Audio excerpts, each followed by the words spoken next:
if anything happens, see him. So that's our group, and we're welcoming you here. I'm giving you a little more of an intro because I recognize a lot of new faces are coming in just to support Brenda. Brenda's our friend, and she's been coming to the meeting a few times over the years, and we have supported her at our school board meetings. And then, just you get into certain circles and recognize that the world of conservative Christian activists is a very small circle.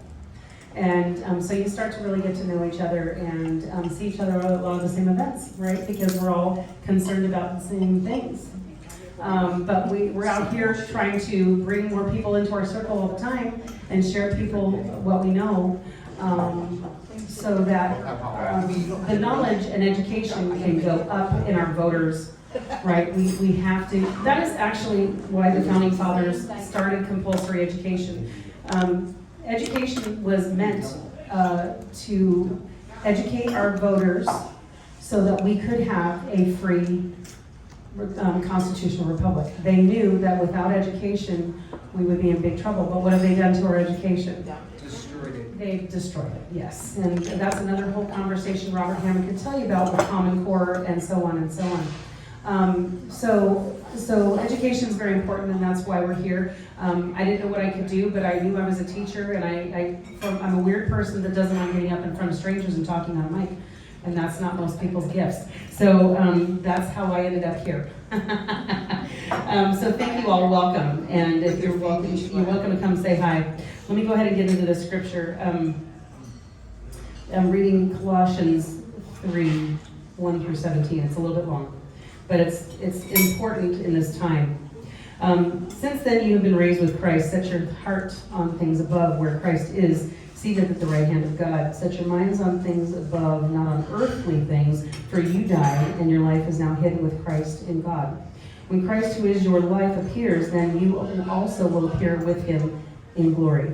Put to death, therefore, whatever belongs to your earthly nature, sexual immorality, impurity, lust, evil desires, and greed, which is idolatry. Because of these, the wrath of God is coming. You used to walk in these ways in the life you once lived, but now you must also rid yourselves of all such things as these: anger is a big one, rage, malice, slander, and filthy language from your lips.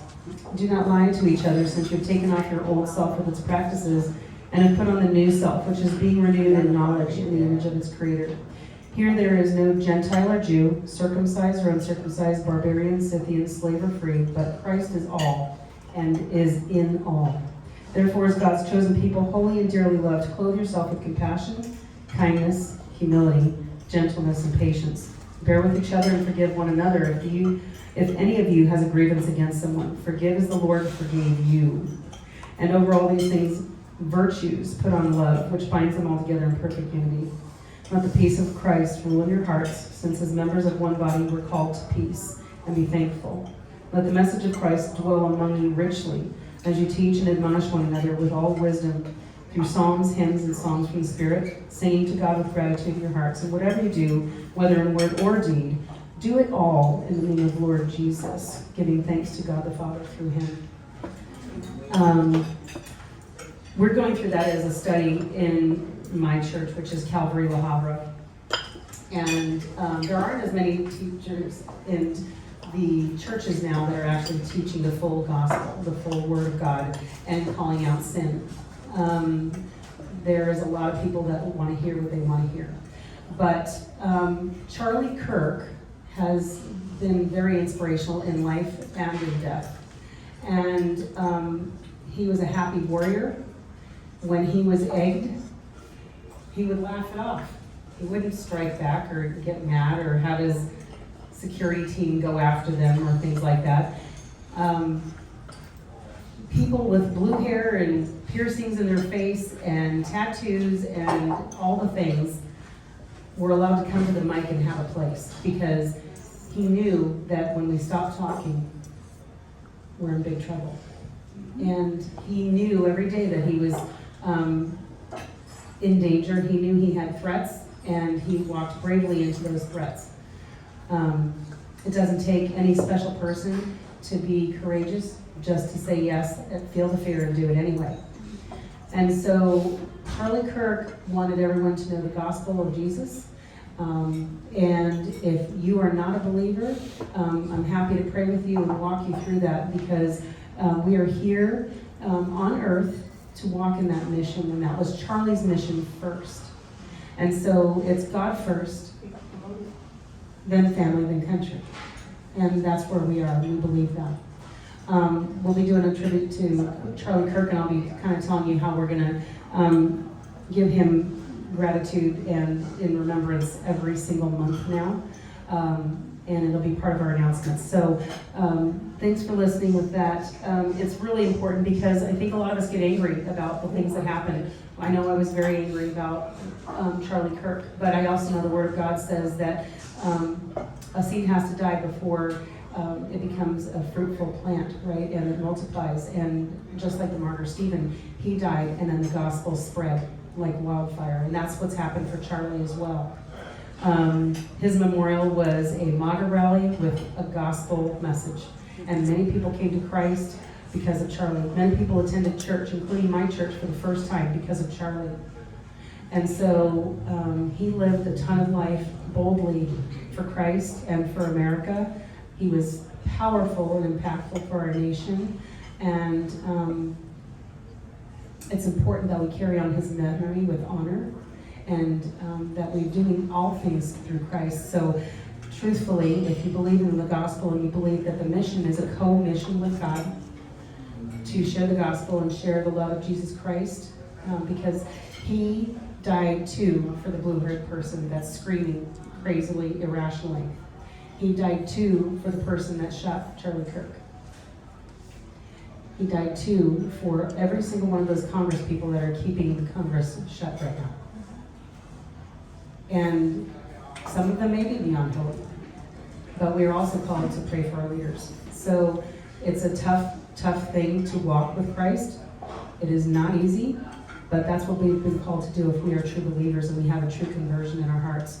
We have to get rid of the anger and the malice and start trying to find common ground and lead with love. So thank you for that. And we're going to go ahead and get started with some announcements, and then we'll have Brenda on. Okay. Yes. Okay. So we'll do Charlie Kirk now. So in honor of Charlie Kirk, what I want to do is anyone who's part of our membership or has been here before, we do announcements, and during announcements, I'd like to share a 5-minute or under clip of Charlie Kirk every time that we meet. This one I've chosen because we're talking about some LGBTQ issues, which are huge in schools right now. It's a big deal for our youth. And Charlie Kirk has saved a good chunk of our youth through his work in his ministry and his life and his death.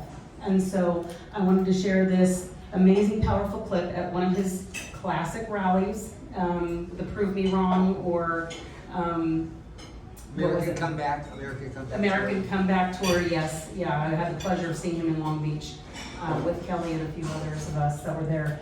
So I'm going to show you this 5-minute clip, and then we're going to continue with the announcements. Folks, we're in a spiritual battle. Right now, all across the globe, our Christian brothers and sisters are being targeted because they stand firm in their faith in Jesus Christ. God's word calls us to remember them. We've got to stand with those heroes of the faith. In the powerful book, When Faith is Forbidden, Todd Nettleton and the Voice of the Martyrs bring you 40 gripping true stories of believers who said yes to Christ, even when it cost them everything: freedom, family, and even their lives. As a special gift to my listeners, you can get a free copy. Just head on over to vom.org/Charlie or click on the link below. Hi, what's up, Charlie? My name is Roderick. And so for over 10 plus years, I identified as a gay man, and then I gave my life to Jesus and I left the LGBTQ plus community. And my question to you is, what is your response to those who say that conservatives and God hates everyone in the LGBTQ plus community? Well, I think it'd actually be better for you to respond to that because you've received that and you're no longer of that. Here's the true but more provocative answer.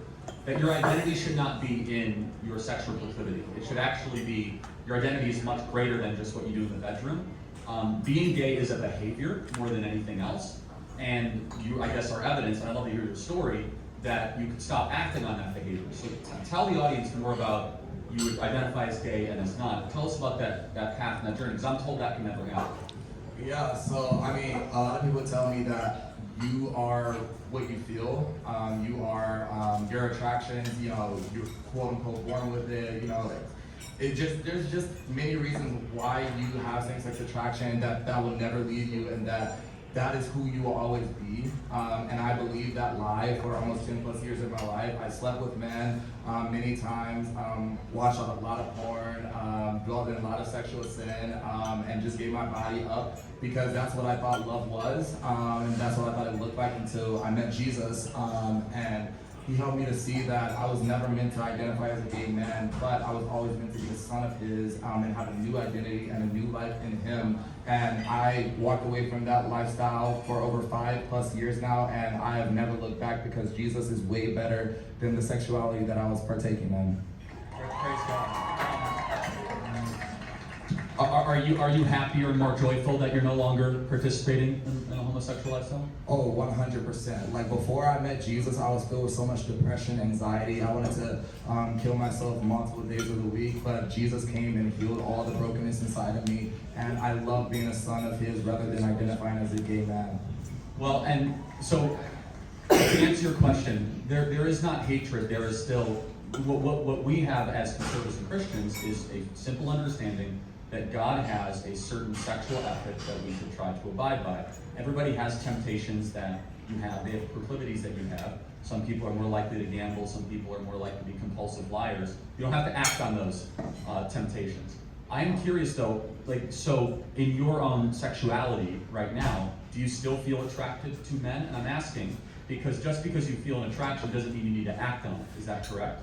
Yeah, so yes, I would say that I still do have attractions towards men. It's not as much as it used to be 5 years ago, but I've learned that it's not really about whether or not I have attraction towards men still. It's more so about whether I have a relationship with Jesus, which I do, and that relationship with him far exceeds any attractions that I acted on in the past. And my life with him is so much better. And just because you become a Christian, leading the LGBTQ+ community, that doesn't mean that your same-sex attractions will go away, but it does mean that you will have a God who loves you, who will walk with you, and who will give you eternal life through him. And let me just say one other thing, very important thing. We want people to be free from sin, because sin means suffering, and then when you are captive to sin.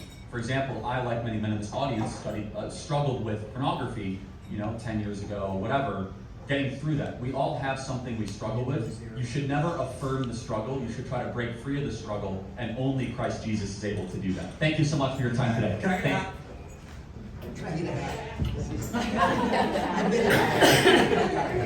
Can I get a hat? Yeah, can I get a hat? Yeah. So the thing about Charlie Kirk is we're blessed to have him eternally through Turning Point USA, the Charlie Kirk Show, the Charlie Kirk Podcast. He is all over social media, and those channels are going to be kept alive. And we can hear his answers and responses. We may never hit his reading list. He was a prolific reader. We may never hit the type of education and amazing command of so many different topics and subjects like he can, but for important topics, we can listen to just one little bit and learn from him, and it's always going to be available to us. And so it's a real blessing that he was on social media and that we can use his wisdom and knowledge to further many different topics and discussions and give some good talking points that he always had. He was so good at it. And no one can fill his shoes, but we can all be a little more like Charlie. So that was the first clip I'd like to. So what we'd like to do is find a 5-minute clip. People can submit it to me, or they can submit them to our email. And whatever one we'll pick, I'll give you a sticker from Turning Point USA or a little button that I picked up a bunch of them when I was at his rally. And so just a little thank you in remembrance and gratitude for everything he's done for us, for our country. He was, crucial in getting the youth involved. He was crucial in getting Trump elected. He's done a lot for the youth and for colleges and The youth are our mission field, and so are everybody in the LGBTQ and everybody with pink, purple, and green hair. And there's a lot of lost people looking to fill the God-sized hole in their heart. And so if we're a little more like Charlie, we can do some reaching across and trying to find some compassion. Because if people act out crazy, right now I'm trying to think of what happened to them and why are they so hurt? Something happened. Because people don't just get born like that. People are made that way. So, so that's for Charlie Kirk. Thank you. Okay, we're gonna go on to some quick announcements. Okay, vote no 150. Has anyone not voted yet? Okay, couple of in-person people tomorrow? Tomorrow. Okay, in-person tomorrow. Tomorrow. Yep. They start at 7 a.m. and they go till 8 p.m. You can vote in person. There's only one thing to vote on, and it's no. Just say no. Just say no. Say no. Yes. So, I thought the likeness was rather remarkable, actually. Okay, next one. Okay, so Calvary, Hoover, and 12 other churches in the area are going to be doing a Love Life prayer walk. This is not a protest. This isn't an American flag waving thing. It is literally praise and worship, but at the park, at Pearson Park. In Anaheim, it's across from St. Boniface, if you know where St. Boniface in Anaheim is. And they do a prayer walk. It's only a couple hours of your time in the morning. It's a blessed time. It's powerful. And it's a really impactful thing. It really does make a difference. And sometimes I get on a weekly prayer call that they do midweek. It's a nationwide call. And they talk about how many babies were saved. And it's a pretty great thing. And anything positive that happens against Planned Parenthood, they're sharing the news and stuff. So Love Life Prayer Walk is going to happen this Saturday, November 8th. 8:45 to 10:30, and it is at the park. Parking's a little weird, so I suggest you get there about 8:30-ish to find your parking. It is the last Love Life Prayer Walk of the year for the Planned Parenthood in Anaheim. And prayer worship testimonies, it's at 400 North Harbor Boulevard, Anaheim, California. So let me know if you need any more information on this, but it's a great event. I've been several times. Yes? Quick pro-life update. Our pro-life group all around Orange County is noticing that some of their centers are shutting down. They don't have federal funding, and a lot of the Melody Health Centers are in the process of shutting down. And there's a reproductive assisting women with a mobile van to be able to do ultrasounds that's going in right by the center in Mission Viejo. So it's reversing. A lot of centers are going down, they're losing funding, and I don't know that the states are still supporting them. So good news in Orange County, throughout California, and the nation. Defund Planned Parenthood. Thank you, yes. We do want to defund them, absolutely. Exactly. Yeah, okay, great. And Love Life was also at 700 North Tustin, where I was last Thursday with people. Very good, yeah, I saw you there. Yeah. All right, the Governor's Showdown. Everybody except Chad Bianco will be there. Apparently, there was an interview that Kim Yater hosted with Chad Bianco, and it didn't go well, so he will not show up in person to her event.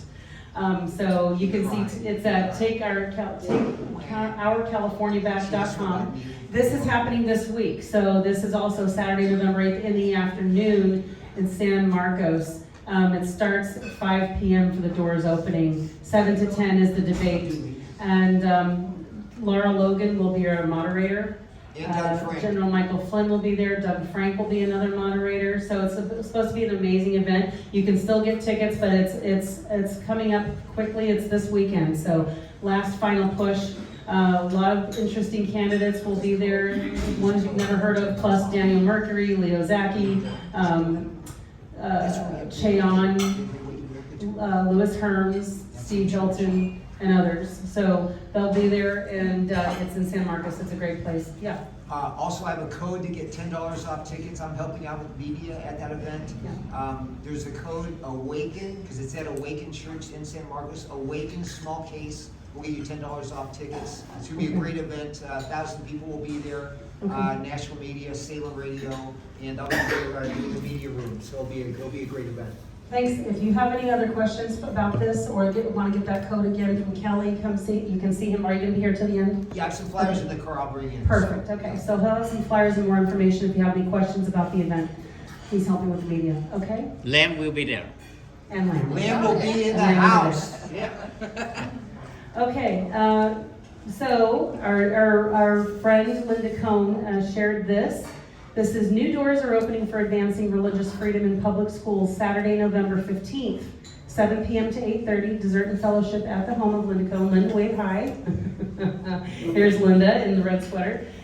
She's a local activist and been doing it a very long time, and we've got a great heart here. So, founder of Gateways to Better Education will give a behind-the-scenes update on progress in protecting and promoting religious freedom in public schools. Yes. So, that's an important one. That's a big one. Yeah. Okay, Republican Women of La Habra are having their Christmas boutique, so if this is anything that would be of interest to you, it's going to be at the Los Coyotes Country Club in Buena Park. And so, you know, we all like Christmas boutiques. Those are fun, get you in the holiday spirits. So that's coming up on the 20th of November. Let me know if you need any information about that. But there's shopping and lunch, and that should be a good time. Killed it like 2 weeks. So. Every Friday now, we have our friend Nancy who does a hosted Pray California Red call, and I think the prayer we definitely need. Oh, hi Nancy. She's the gal that does this. Yeah. So Nancy is handling Pray California Red, so she hosts I that. just Yeah. gotta give a quick testimony how this came about. Okay, really quick. Okay, I have a mentor that I've known since 1978-9, and her family, my family, in the Army, and she is now living in Texas. She has an intercessory group that prays every Tuesday from 10 a.m. to 4 p.m. And she said for 4 weeks in a row to me, because we talk like 3, 4, 5, 6 times a week, we've been praying a lot about California. The whole group of ladies has been praying for California. That's really nice, Patricia. Patsy is her real name, Pat. I want to make sure that everybody knows that I'm talking to a female. So she said in the 4th week, and it sure would be nice. I thanked her every time, duh. Then she said it would sure be nice if we had some California residents praying for California. It's more effective. I go, and she raised her voice at me, and I go, oh, well, let me pray about that. As soon as I prayed about it, the Holy Spirit reminded me of conference calling. Now, our good friend Joe and Ed, Josephine and Ed, she goes, you have to pay for that? I said, no, it's called freeconferencecalling.com. Nobody pays for nothing. So like you say, every Sunday, Friday night, we've had kind of found a good niche. My church, as these ladies know, we meet Monday, Tuesday, Wednesday, Thursday for sure, sometimes on Friday, and twice on Sunday. So we're only there for 30 minutes. Patsy Claypool, Pat Claypool, my intercessor, girlfriend, since 1979 has been helping me. She's been on the call, and as Pastor Chuck and our Pastor Amy Protected said, she's learned how to pray to listen to other people. This woman's been praying for decades, and I'm learning a lot from her. All right, great. Thank you, Nancy. Appreciate it. God knows we could use a lot more prayer for California. We're in big trouble, y'all. Okay, I think that's the last one. There we go. Yeah, but there's a couple of clips. Okay. Veterans Day check. Okay, this was an interesting one that came up today. This is a California sheriff explaining how Gavin Newsom steals elections. Wouldn't do We've that. seen quite a few flaws. You're able to register even if, and cast a vote if you don't live in the country, as evident of his brother in Pakistan. I think we have some evidence of 2 or 3 other people out of the country that voted. Is that correct? Yeah, approximately 2 or 3 other people out of the country, as well as people residing outside the district. The online voter registration system, it seems to be an honor system. Anybody can put information in there to register to vote.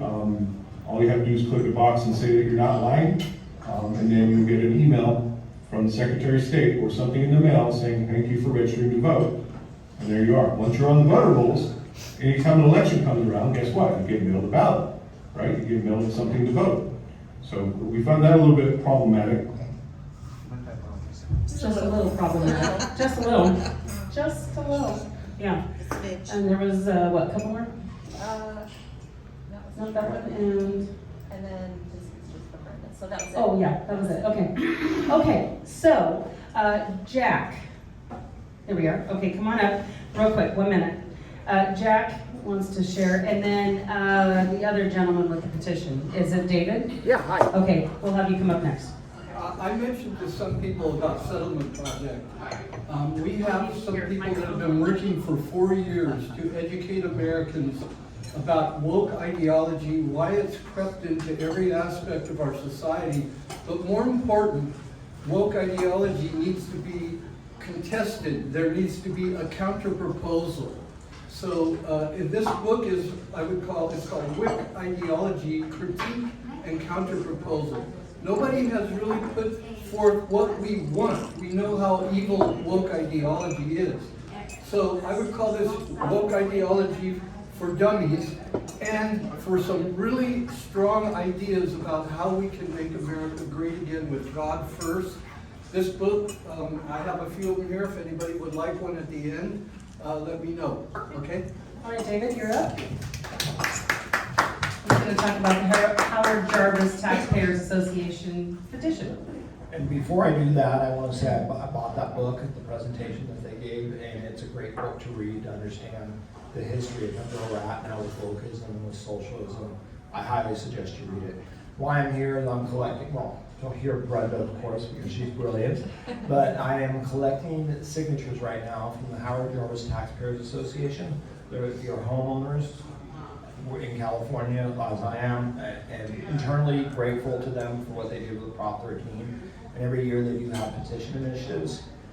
Historically, it used to take 66% of the vote of a vote to approve a new tax, whether that be statewide or through the county.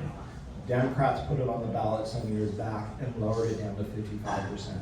This petition I have here will take that back up to 66%. First, we have to get the signatures, then get it on the ballot to get it voted for. So if you haven't signed this already, please come by or say hi to me after and put your signature down. And it's a statewide ballot, so it doesn't matter what county you live in California. Thank you. Thank you. Okay. So we have 3 different websites for Brenda, and she will cue when we are ready to. And I'm going to let you introduce yourself, but please help me welcome Brenda Lebsack.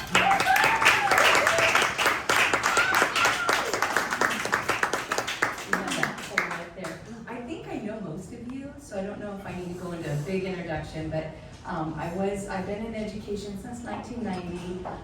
My husband and I have been in ministry since almost 40 years. We're getting our anniversaries coming up for 40 years, believe it or not. Have 2 kids, 4 grandkids, one's on the way. And been in public education since 1990, was a school board member for Orange Unified for 2016 to 2020, and then was just elected into Santa Ana Unified, starting in 2024. So I've been in this for a while now, and if you want to know more history, you can just talk to people here because they know who I am. But anyways, I just want to kind of go through, you all are familiar with Mahmoud versus Taylor, the Supreme Court case, right, over the summer? Raise your hand if you know what I'm talking about. Raise it high. Okay, so there's the majority of you don't know. So let me just explain. There was a Supreme Court case in the summer that basically said that if something is against somebody's religious beliefs, that they should, parents should be notified of that instruction. Okay, so it could be gender ideology, it could be LGBTQ, it could be critical race theory, okay?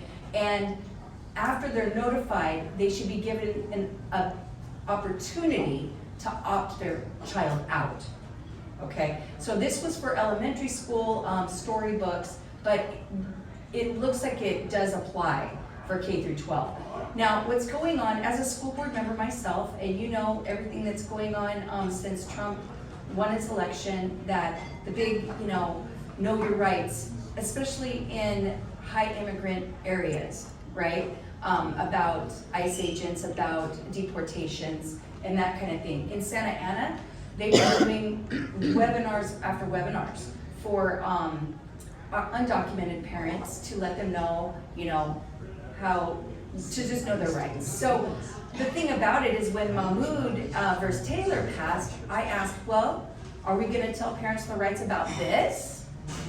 And they're like, well, we don't really understand it. We're waiting for a legal interpretation because there's a lot of confusion about it. And so I've been calling school board members around the state, friends of mine, and asking, how is your school district dealing with this Supreme Court case? Because the reason I ask is, so you all know about identity support plans, right? How schools can change a child's gender identity.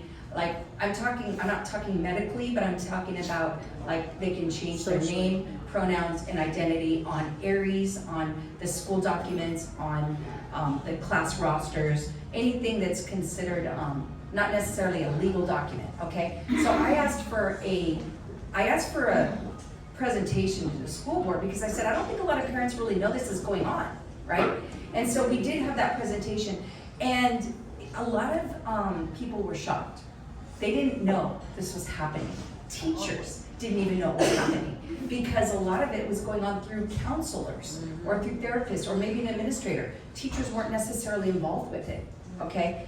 But when we had that presentation, the lawyer literally said, because I asked her questions about executive orders, and she basically like, we don't really need to listen to executive orders.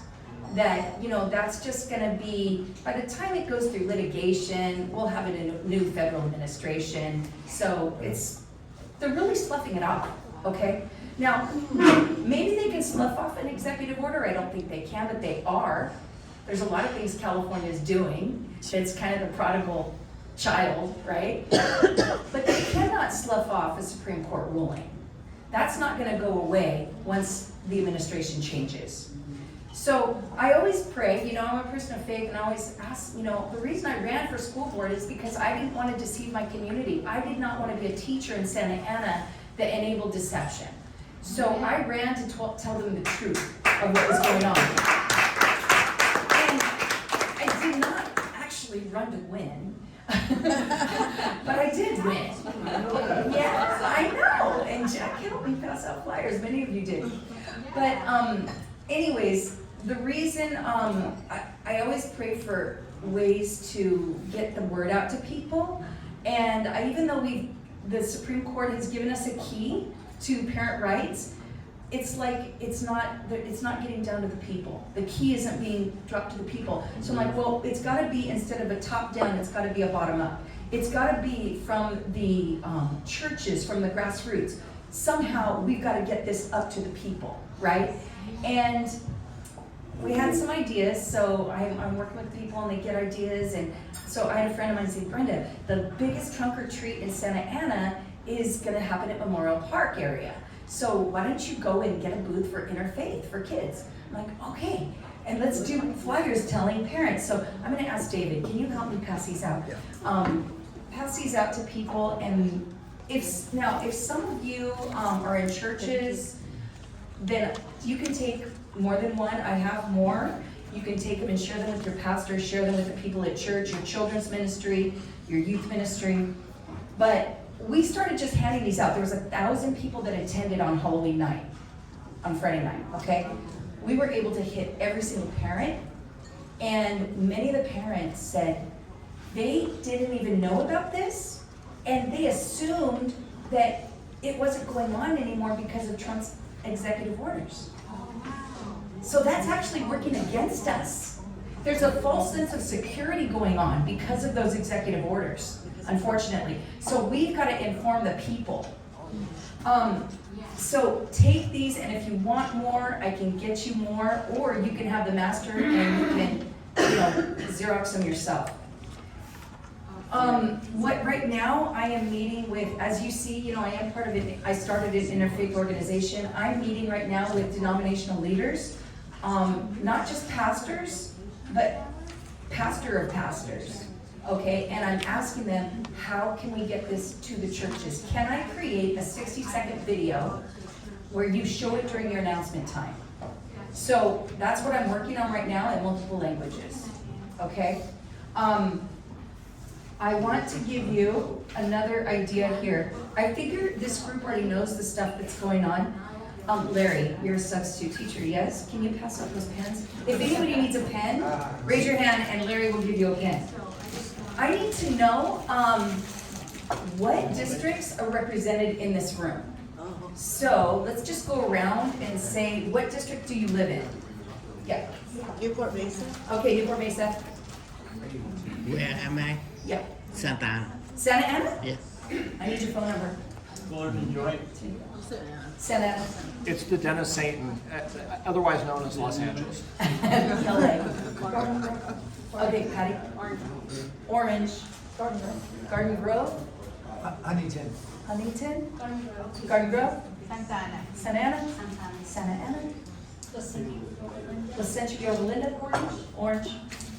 Santa Ana. Orange. Santa Ana. El Segundo. Fullerton. Orange Unified. Michelle. Garden Grove. And then Robert's he's orange. And Nancy's Santa Ana. All right. So what I've got is an idea. And I figured you're here, you don't need more knowledge, you're already activists. So I'm gonna activate you to do one small thing, and that's to send an email, okay? All you gotta do is send an email. We need to get to the superintendents of all of our school districts here in Orange County. I want to work on the school districts first. We have a lot of charter schools, and charter schools are just as guilty. Do not think that charter schools are the safe place. I think in many ways some of them are definitely safer because they're not a big ship to move, but so they have more parent input. But they have California laws that they are trying to implement as well. Okay. So what I have here is a paper with the picture of the superintendent, and I don't know, Jack, maybe you can help me with this, okay? It would be good if you got the superintendent in your school district, but obviously we have several here from Santa Ana, several from Orange, so just take anybody. You know, if you already, it might take too long to figure it all out, but yeah, try to do it. But here's what I would like you to do. Okay, so you've got the picture and a little bio of the superintendent, okay? And you can always just give them one, and then if they want to switch with somebody, they really want Orange or they really want Santa Ana, we can always do that. But what I need you to do is with the pen that we gave to you, put down, let's see. Okay, I gave you a pen. What you're gonna do is, I have my card stapled to the bottom because you're gonna email me, okay? And I'm going to send you a template. It's simple. All you do is copy and paste. It's a letter to the superintendent and to all the board members of that district. We've got to cover the entire county, okay? And all of this is saying, how are you implementing Mahmoud versus Taylor? It's putting them on the spot. And when you do that, you're gonna CC 3 lawyers. I have 3 law firms that's keeping them on check for compliance, okay? But I need your help to get this done, okay? So what I want you to do, the reason you have the original bio and then a copy of the bio, because what you're gonna do is put your name on the second paper and your email address so that I know who's got which superintendent. If anybody wants 2, take 2. It's just sending 2 emails. So, you know, for the people that are like, you know, type A overachievers, take 2. Have her go back to. Wait, what are we Can you give the doing? instructions one What more is time? the assignment? Not that I Repeat the need it. question. Okay. No. This is what you're gonna do. On the second page, you're gonna tear off the first page, it's yours. The first page is yours. The second page, you're gonna put your name and your email address, and you're gonna give it back to me. So Jack is going to come back around and collect the second page so I can have it, so I know who you've been assigned to, I got you. okay? So Jack, can you get that for Okay, me? we have to get this back to you to get paid then, right? Now, I've got more. Does anybody want to take a second one? All right, cool. Jack, yes, ma'am. So I took off the last page, and it says Garden Road, and the first page, and the top page says Irvine. Oh, no, seriously? Probably the only Oh, one. shoot, I messed up on that. They probably moved. I messed- Probably the only one. The road and It's possibly the only No, one that's like that. is it, the two pages should, okay, the two should match. So that was a glitch on my part, I did these fast. All right, Yours, the same? yeah, get a different one. Who is it? Here, What is it? This one is. there's some more, guys. Here. Oh. Hey, All right, so make sure you put your name and your email address on that second page and give it back to me. Same person. What's the name of the person? It's not the same. Doctor. It might be the same as her second page. Good. We like it, we like doing stuff in the. Because it's funny. Yeah, we like send out letters. You need a different, We've yeah. done this in a while. Okay, so Jack There's is, two though. Jack is collecting them. Okay. Okay, now, when I am going to, email you, I'm gonna get these letters back, I'm gonna email you. Or no. And Here's what you should do. I'm gonna give you the template. Right on All this you have to page, do pass is it out, fill in the and let her name. know what. Now, look at name the and bio. District. If you look at the bio here, see how it says the name of the school district and underneath it's the website? You have to go to the website to get the email addresses of the superintendent and the school board members, okay? That I can't do for you. You're gonna have to do that on your own. She's gonna. It's not hard to do. If you're having any problem finding the email addresses of the And write their superintendent name. and the board members, let me know, I'll help you. And I'll email them to you, okay? It's really easy. Yeah. Yeah, you go to the website, yeah. You know, thank you guys in advance for doing this. But just remember, when I do send this to you, Make sure to do it. and you forward it, take off my information. Delete it. Delete the Delete forwarding. my information, delete where it has forwarding, okay? Yeah. Yeah, can't we just copy your template and paste it into a new email so you don't have to? Yeah, you could copy my template and paste it into a new email, so you don't forward it and accidentally mess up. Do you have another? Yeah. That would be good. Okay, thank you, thank you, thank you. You guys, this will not take very long, I promise, and it will be very effective. I will send you 3 lawyer emails to connect in that email, and we're gonna scare the bejeebies out of them. Okay? We gotta do something to scare them. Yeah, I have to tell you, the whole sending a letter with an attorney's name attached works wonders. of course it with does. schools. We're gonna CC them. Get another one? It really works great. And this letter will sound like it's from a lawyer, because I have legal help with this, okay? Can I ask a question? Yeah. Is it the same lawyers no matter what school district you got? It doesn't matter.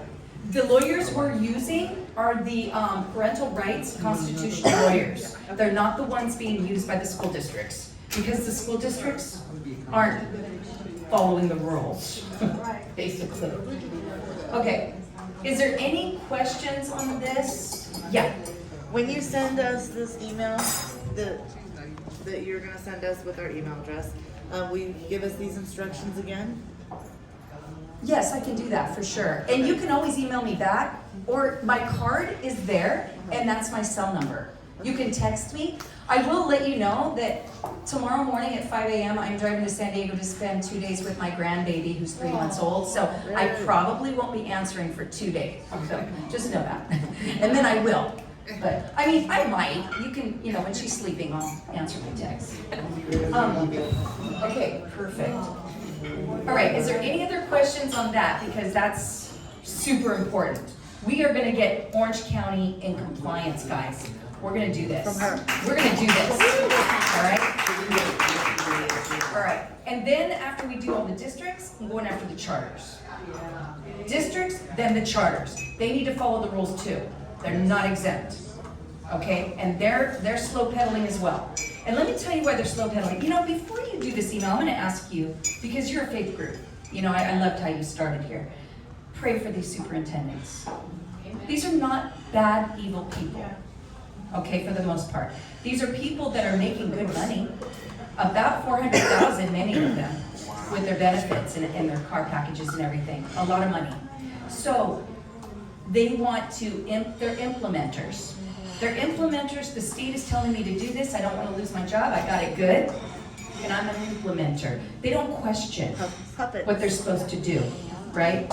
And I think during COVID, I think many of us woke up and learned, wait a second, something smells fishy here.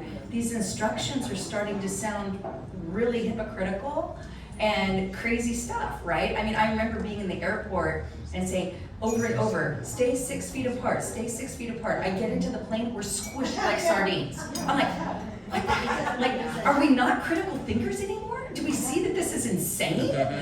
It's not matching up. So I think people's eyes started opening during COVID, and I think we're in a prime time. My prayer is that there will be a revolt among school board members, a revolt among teachers, and I think we're primed for it. And there's a couple reasons we are. One is, right now, we had a law passed 85 where all teachers, 7th grade and up, have to go through 5 years worth of training for 1 hour a year. And it is all this LGBT indoctrination, basically saying you will believe that gender is, there's unlimited gender choices based on a child's feelings. You will believe that it's in the best interest of the child to deceive parents when they say their parents are non-affirming. Maybe because they're Catholic, maybe because they're Mormon, maybe because they're Muslim or Christian, okay? So I think teachers are gonna start waking up, and lawyers are ready. They're ready for the lawsuits to support these teachers that are gonna bucket. I already have teachers calling me, taking these horrific, I have some of them, like some of the things they say is just really crazy stuff. It's, the way I see it is it's state religion. It's a state religion that's being forced on the people. And they are saying, they started with the carrot. The carrot is, oh, you're a do-gooder, you're preventing anxiety and depression and suicide, so you would want to do this. And then they go to the stick. You do it or you lose your job. You do it or you lose, you know, you could lose your children. That's the worst, that's weaponizing children against parents. That is the worst weapon anyone can use in order to bow the knee to the state, right? Losing your children. Okay, so that is, but what I was getting at is to pray. Pray for that superintendent. Pray for the school board members, okay?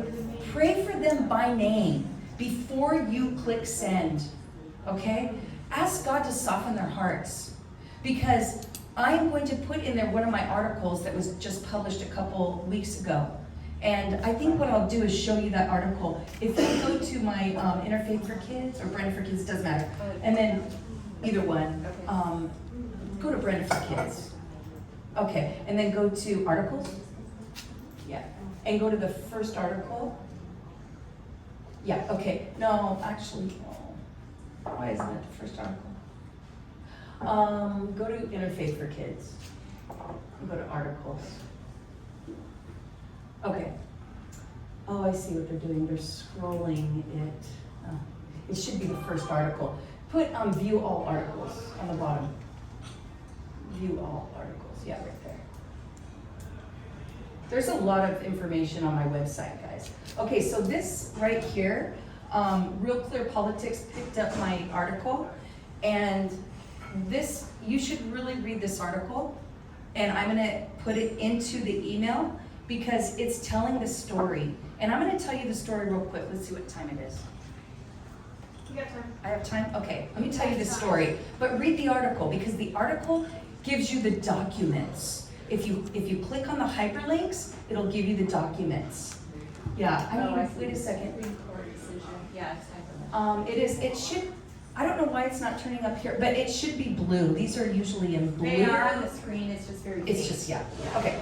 Anyways, so what happened is 2018, when I first started, I was in Orange Unified, I'm a teacher, I start looking at the sex ed and I'm like, whoa, I never seen anything like this before about all these genders, about pansexuality, normalizing non-monogamous relationships, polyamory. I'm like, I don't think parents know this is what's being taught to their kids. I don't even think they know what pansexual is. Like, I don't. And I started showing parents in Orange Unified, and they started coming to the board and reading the curriculum out loud. At that time, we had a full conservative board, and they were shocked. They're like, what did we approve? So Rick Ledesma, some of you know him, he called an emergency meeting and he stopped the curriculum. Well, and then we halted it, and we said, we're gonna go back to the table and see, make sure we have community input. Well, when we did that, the ACLU got really mad. The demons started howling. Oh, yeah, and it was within 3 days, the ACLU sent us a letter, a threatening letter, saying that, no, parents don't have the right to stop curriculum, this is law, and anyways, kind of like, you guys are a fringe group, because 89% of California parents want this. No, And I'm like, no. yeah, I'm like, what? I looked at their footnote, it was a study from UC Berkeley. So I contacted UC Berkeley. I contacted the professor, Norman Constantine. I said, can I please see this survey and your study? He sent it to me. It was done in 2007. And if you click the study, it'll show you the 24-page survey. Not one question about gender identity. Not one question about pansexuality. Nothing even on anal sex. Nothing on non-monogamous relationships. Okay? It was all about, should sex ed be abstinence only or talk about contraception? That's what it was about. Wow. So, to this day, ACLU continues to say that 89% of California parents want this AB 329 California Healthy Youth Act that was passed in 2015. They've been lying about parents, misrepresenting parents for a decade with, and there's no accountability, none. The Orange County Board of Ed, I think you weren't on it at the time, but we went to them, they said, oh no, we don't want this. So they wrote a letter, a resolution, saying parents have the right to have input in, you know, how their kids are taught about these issues. ACLU came after them, wrote them a letter, said, no. Parents don't have that right. Public schools can teach whatever they want when it has to do with sex education. And that, you can read it in the article because I gave verbatim words, and you can look at the letter yourself. They're preparing to groom them. And so what we did there is there was a backlash, and we said, well, we need to pass a law to go against this. So the interfaith community, Muslims, Orthodox Jews, Christians, Catholics, we came together and we said, no, we're gonna support this new bill that says kids must have an opt-in to be taught sex ed, especially, well, if it's for elementary grades. We just started with elementary, K through 6. And it should be on their website so they can look at it, so they know what they're opting into, right? Well, we had so much, and you'll look here, if you look at it, scroll down, it'll say, yeah, right here. We had Orthodox Jews, Muslims, Catholics, Protestants, a branch of the NAACP.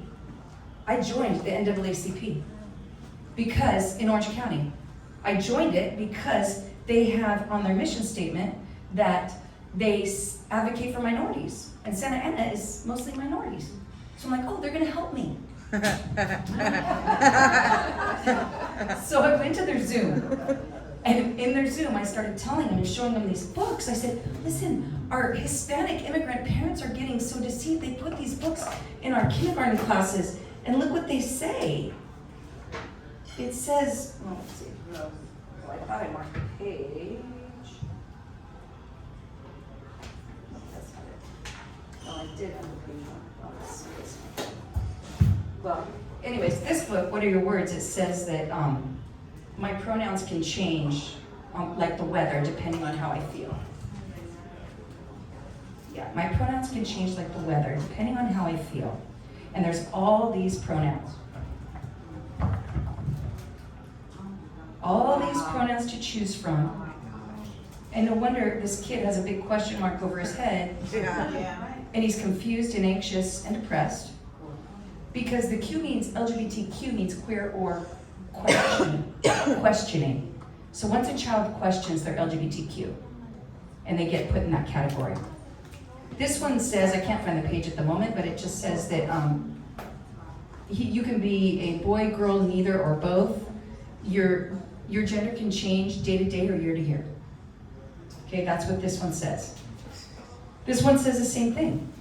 This is in the California Department of Ed Health Framework passed in 2019 by the State Department of Education. And it says the same thing. It gives 9 different genders. Look at how confusing this is. I'm sure you guys have heard this before. There's more than just 2 genders. And for some people, there are more than just 2 choices.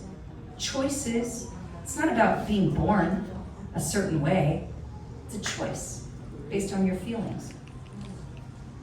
These are just a few words people use. Trans, gender queer, non-binary, gender fluid, transgender, gender neutral, agender, neutroid, bigender, third gender, two-spirit.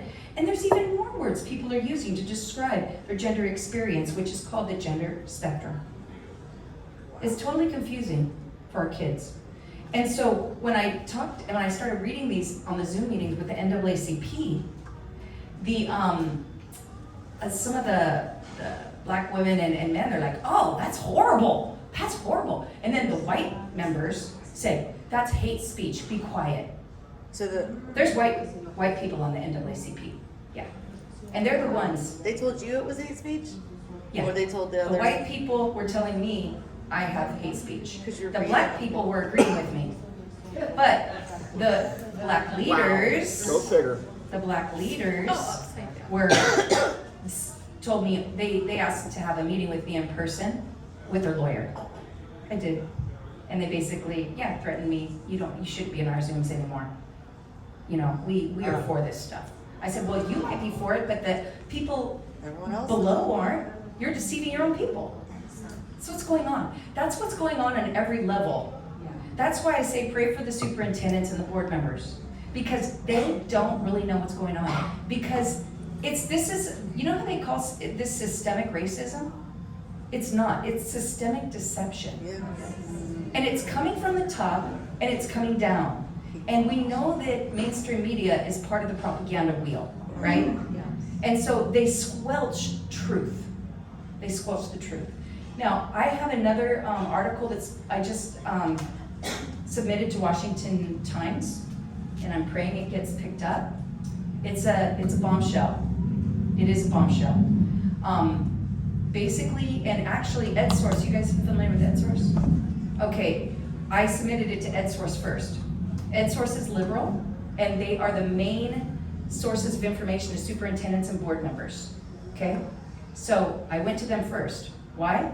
Because I believe as scripture rolls it out, who did the prophets go to first?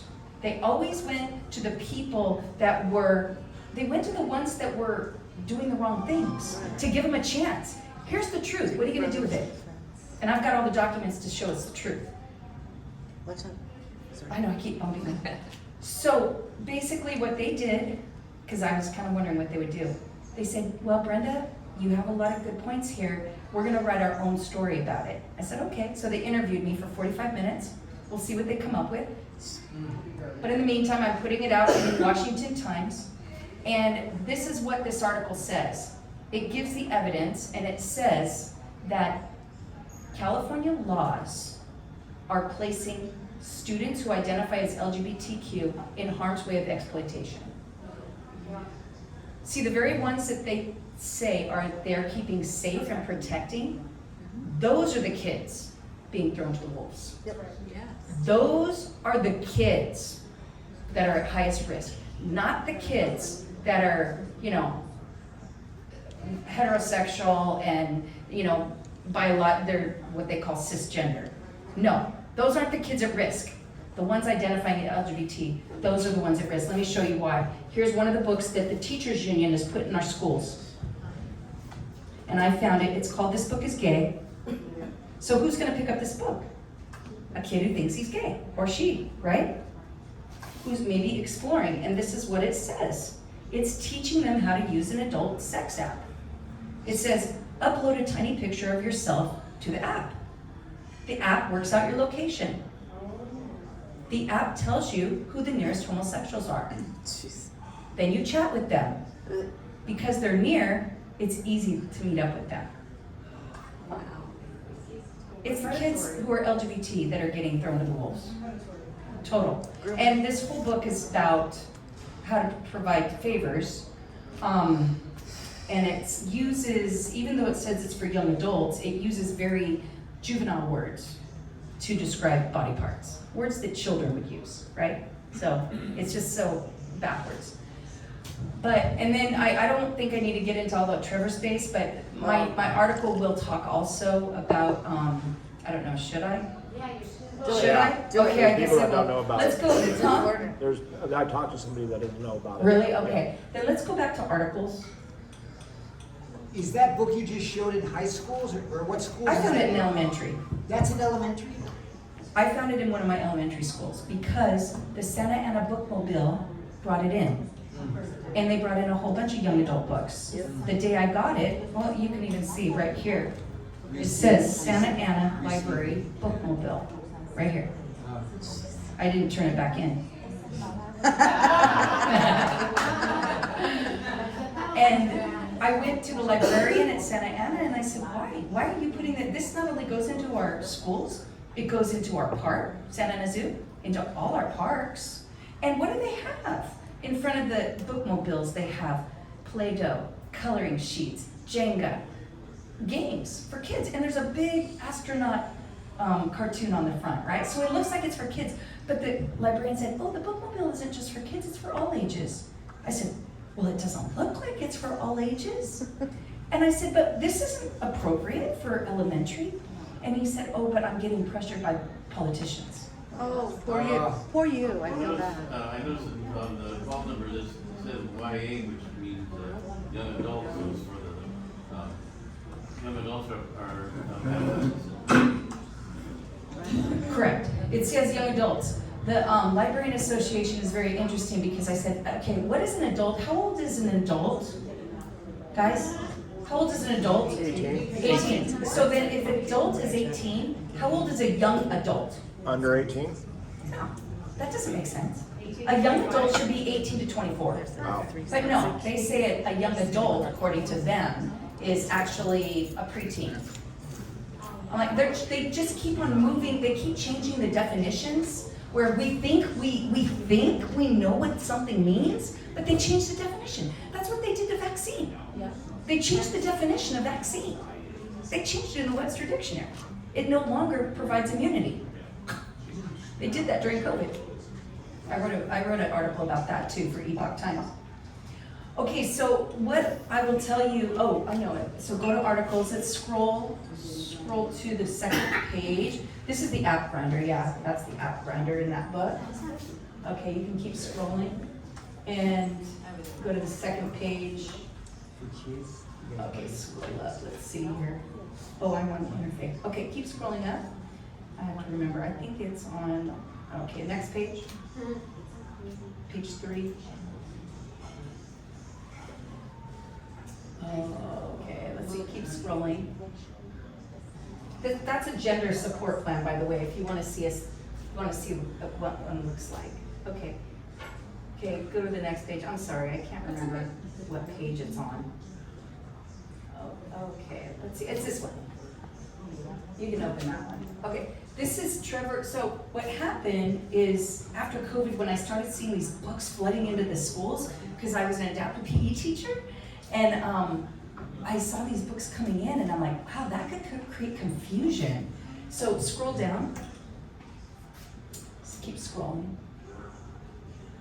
Yeah, scroll a little bit more. Okay, here we go. There we go. This poster was in every single bathroom of K through 12 student bathrooms. So it was at a 6-year-old eye level. Okay. So I started seeing this, and I started seeing these books, and I thought, oh, we have suicide hotlines in kindergarten bathrooms? That's odd. So what I did is I pretended to be a child. I pretended to be this child right here, who's confused. And I said, I'm unsure of my gender. I'm scared about puberty. What should I do? Now, I didn't call, I texted. I texted the National Suicide Hotline first. They made sure I wasn't going to commit suicide. Then they said, okay, well, you just need to go to Trevor Project instead. So I did. That's the LGBT suicide hotline. Trevor Project told me, you're not suicidal, but what you need is support. So go to Trevor Space. So you can scroll up a little bit. I mean down. Trevor Space. Keep going. So here's what it says on Trevor Space. I did. I went to trevorspace.org. You can do it yourself. It says, meet friends in an affirming international community ages 13 to 24. They're already mixing kids with adults. It's an international virtual platform to meet friends. All I did, put in an email and a date of birth of a 13-year-old. And I got in seconds. And this is what I saw when I got in. You can keep scrolling up. You can, some of these clubs, you can just click on the first one. Yeah. I saw the Witchcraft Club, a place for all pagans, Wiccans, and witches to have community in Trevor Space. Let's go to the next one. The Furries Club, a place where furries, cat girls, and boys meet. Okay. The Chosen Family. You know, if your parents don't affirm you, will be your new mommy and daddy. Yeah, that's what pedophiles do. The Gay Men's Club, but look what it says. Let's talk about boys. They're not even hiding it. Nope. They're not hiding it. Nope. Okay? Regressor Space, that's age identity. That's, you can, whatever you think you are, you are. So maybe you're a 50-year-old man who really identifies as a 16-year-old girl. Okay. Non-binary pals. Okay. The Autism Club. Now, research shows that kids with autism are much higher to relate or identify and be manipulated, easily manipulated by these things. The predators go for the kids with autism on the spectrum. Okay, and then, which really makes me upset. The Roommate Squad, there's a whole bunch more. There's, in my article that I write, I talk about what, all of the different grooming patterns, what they are. And one is to isolate kids away from their parents or family members. And they have chats called, our dads suck. Moms are overrated. My children. Come to me, I'll be your daddy. Those kind of things. It's scary, very scary. But this is, even the organization called Gays Against Groomers, if you've heard about it, when I sent this to them, they did their own investigation and wrote an article about it and called it a pedophile's paradise. That's what they called it. So this is why I'm saying that our California laws, because AB 727 says that the Trevor Project now has to be on the back of every student ID card starting in 7th grade. And this will begin July of 2026, this summer. For the state of California? The whole state. This number will now be on the back of every student ID card starting in 7th grade in the state of California. Yeah. Can that be stopped? Well, we really did try to stop it. Why don't you go to videos? And I'll show you how one way we tried to. Yeah, go to media, videos right there. So I took this to a police sergeant, and him and I went to Sacramento and spoke to the education committee on AB 727. And go ahead and play it. It's not very long. I think you're gonna there we go. I'm the founder of Lives Worth Saving and a former law enforcement officer with 30 years of experience combating crime and as a SWAT team member. Since retiring, I have spent over a decade identifying and recovering those being sexually exploited locally, nationally, and internationally, including children exploited on the dark web. I strongly oppose AB 727, which mandates printing the Trevor Project hotline on student ID cards. While I support suicide prevention, I am deeply concerned about the risk of Trevor Space, the online community linked to the hotline. Trevor Space is unmonitored, does not verify user age, and explicitly states it is not for crisis intervention or suicide prevention. This creates an unsafe environment where adults can interact with minors.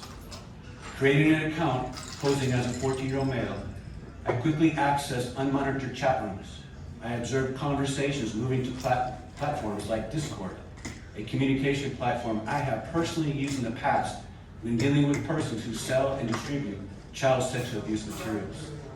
Based on my experience of debriefing over 100 sexual abuse survivors, I know how sexual predators use such spaces to groom vulnerable youth. They use patience, manipulation, and are skilled at building trust with victims, especially in unmonitored online spaces. Trevor's Space unfortunately provides that exact environment.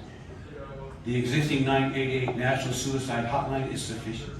Adding a second hotline that can funnel students into a risky online environment is not only unnecessary, but dangerous.